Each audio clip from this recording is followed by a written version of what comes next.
Joining us right now, we've got with us Judge Jeanine. She joins us once a week. This week, it's going to be twice. It's yes, Wednesday and Friday. Thank you very much. So what do you make of Jeff Sessions, our new Attorney General? He went down to Nogales, Arizona yesterday, made it very clear that the number of people who are crossing into the country illegally has plummeted in the last 2 months, and there are a whole bunch of new ways they're going to interpret the laws to make sure that the people who come into the country illegally are dealt with appropriately. Well, I think it was a great thing. I mean, for the first time, it was made clear, I mean, when Donald Trump became president, that law and order is back in the United States. But I think even more importantly, when the Attorney General went to that border, he basically said, look, here it is. We are now going to prioritize these prosecutions. We're going to have enough judges on the bench, another 125 on the immigration bench within the next year so that we can actually handle these cases.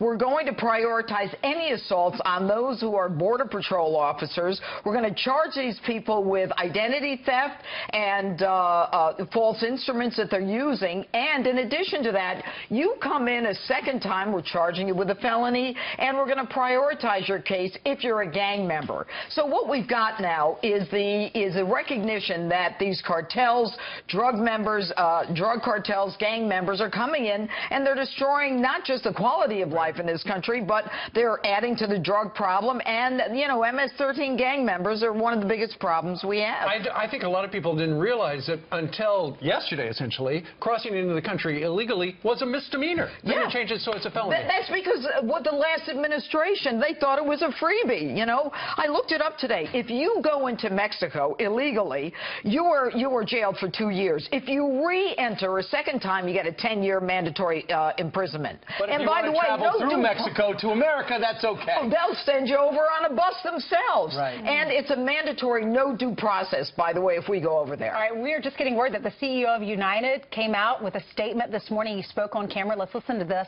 and we'll talk about that controversy. Specifically, if I were to be here today as I am, I would tell you that the use of law enforcement aboard an aircraft has to be looked at very carefully. They're clearly there for a purpose of safety, and we want to make sure they protect us. But for other reasons, I think that's a policy we have to absolutely relook at. In the future, if no one voluntarily decides to leave a plane based on the amount of money that United is offering, will United... We're not going to put a law enforcement official to take them off the airplane. A law enforcement official will never come on one of your planes again. To remove a booked, paid, seating passenger, we can't do that. So what is he saying? For a crew member, you know what he's saying? Let me tell you what he's saying. What he's saying right now is, look, what we did was wrong. I know the lawsuit is coming, and I have to take responsibility. This guy's been flying high for too long, and I'll tell you why. He first comes out and he says, you know, the guy, the doctor? That he was belligerent, and then he says, we did everything. We treat our passengers with respect and dignity. Everything that he says is so out of character with what happened on that airplane. He's not taking any responsibility. He's blaming law enforcement for the problem? Well, look, his people called law enforcement on. Law enforcement does not have the right, in a civil dispute, to go on an airplane, bloody somebody up, and take them off that airplane, especially if they paid and the airlines allowed them to get on that airplane. Look, I'm on an airplane once a week at least. I never fly United.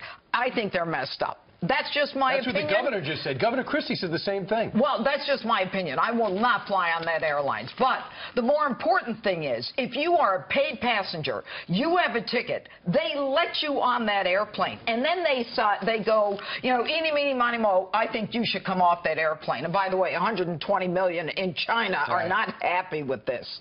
And they're on social media.